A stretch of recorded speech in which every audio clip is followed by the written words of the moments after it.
सम्मेलन हुआ है वो किया गया है एशियन डेवलपमेंट बैंक के द्वारा, एडीबी के द्वारा इस सम्मेलन का आयोजन किया गया है। कहाँ पे किया गया है? तिबिलिस जॉर्जिया में किया गया है। ऑप्शन जो सेकंड दिख रहा है वो करेक्ट होगा। कौन सा सम्मेलन है? क्षेत्रीय सहयोग और एकीकरण सम्मेलन का। ठीक है, किसके?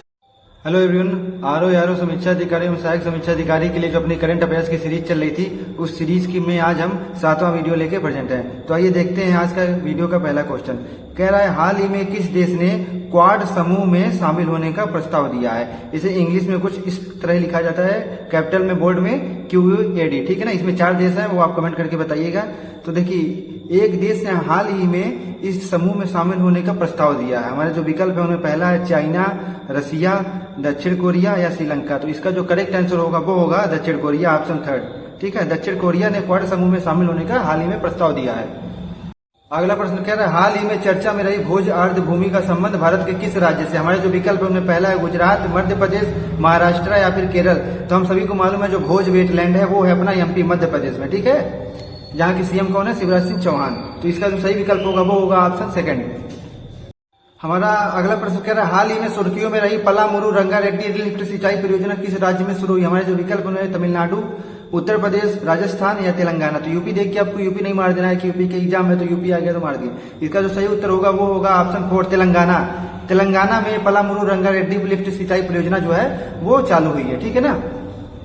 अगला प्रश्न कह रहा है हाल ही में कितने वैज्ञानिकों को शांति स्वरूप भटनागर पुरस्कार 2022 के लिए नामित किया गया है? तो हम सभी को मालूम है ये पुरस्कार जो होता है वो विज्ञान के क्षेत्र में दिया जाता है। जो भी वैज्ञानिक 45 साल की कम उम्र के होते हैं उनको दिया जाता है और उनकी जो प्रतिभा होती है उसके लिए जाता है। इसमें 5 लाख का प्राइज की दिया जाता है। ठीक है ना। किस संस्था के द्वारा दिया जाता है? वो CSIR के द्वारा दिया जाता है, council for scientific and industrial research, वैज्ञानिक और औद्योगिक अनुसंधान परिषद द्वारा दिया जाता है। तो इसका जो सही उत्तर होगा शांति स्वरूप भटनागर पुरस्कार इस साल कितने नॉमिनेटेड हुए हैं साइंटिस्ट? तो होगा ऑप्शन 2। 12 वैज्ञानिकों को इस साल के लिए नामित किया गया है। ठीक है। अगला प्रश्न कह रहा है हाल ही में मापन पद्धति हेतु प्रमाण पत्र जारी करने वाला भारत कौन सा देश बना है? ठीक है ना, इस प्रश्न को हमने अभी लास्ट वीडियो में भी कवर किया था। तो इसका जो सही उत्तर होगा वो होगा 13वां। मापन पद्धति हेतु प्रमाण पत्र जारी करने वाला भारत 13वां देश बन चुका है। ठीक है ना।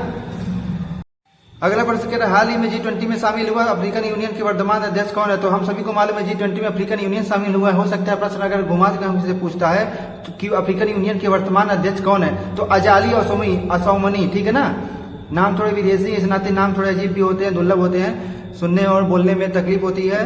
ठीक है, अजाली असौमनी जो है अफ्रीकन यूनियन के वर्तमान में अध्यक्ष है और ये जो है कोमोरोस के प्रेसिडेंट है। ठीक है ना, कोमोरोस कौन है? अफ्रीकी राज्य है, अफ्रीकी देश है, वहां के राष्ट्रपति हैं। तो इस नाम को आपको याद रखना है अगले 1 साल तक। अजाली असौमनी जो है अफ्रीकन यूनियन के वर्तमान अध्यक्ष है, उन्हीं को।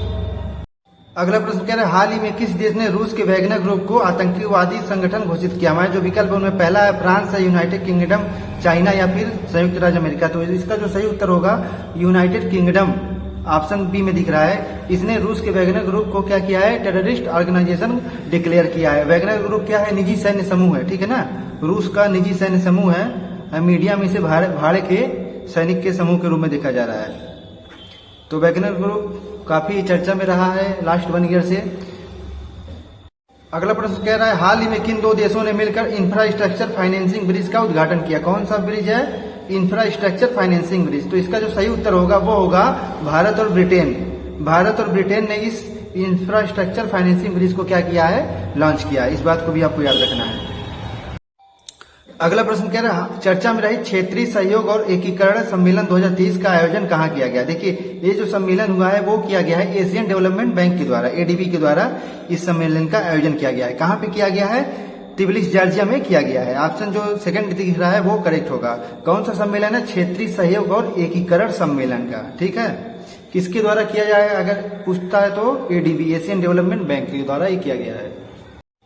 अगला प्रश्न कह रहा है हाल ही में चर्चा में सरपंच संवाद ऐप को किस राज्य सरकार ने लॉन्च किया है? कौन सा ऐप है या पोर्टल बोलता है? सरपंच संवाद ऐप। तो इसका जो सही उत्तर होगा वो होगा असम। ठीक है, गुजरात ने नहीं किया, उत्तर प्रदेश ने नहीं किया, उड़ीसा ने नहीं किया, इसे लॉन्च किया है असम के गवर्नर ने। ठीक है।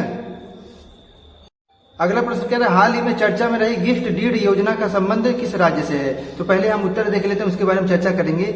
हाल ही में यूपी में चर्चा में रहा था गिफ्ट डीड योजना। इस योजना के अंतर्गत ये है कि अगर मैं चाहूं तो मैं अपनी संपत्ति किसी को उपहार स्वरूप दे सकता हूं बिना किसी अतिरिक्त कानूनी कार्यवाही के, ठीक है ना। गिफ्ट डीड योजना, तो ये हाल फिलहाल यूपी में काफी चर्चा में रहा था, ठीक है।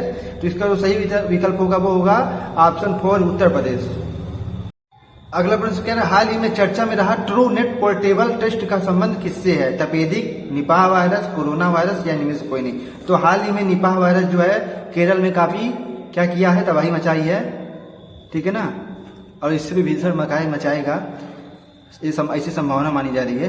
तो निपाह वायरस केरल में एक्टिव था और ये जो ट्रू नेट पोर्टेबल टेस्ट है इसी वायरस की जांच के लिए प्रस्तावित किया गया है, ठीक है ना। वहां की लोकल गवर्नमेंट के द्वारा ये टेस्ट प्रस्तावित किया गया है, ट्रू नेट पोर्टेबल टेस्ट, ठीक है। तो निपाह वायरस के लिए टेस्ट, इसका जो सही विकल्प होगा वो होगा ऑप्शन 2। कौन सा टेस्ट है? Truenat portable test.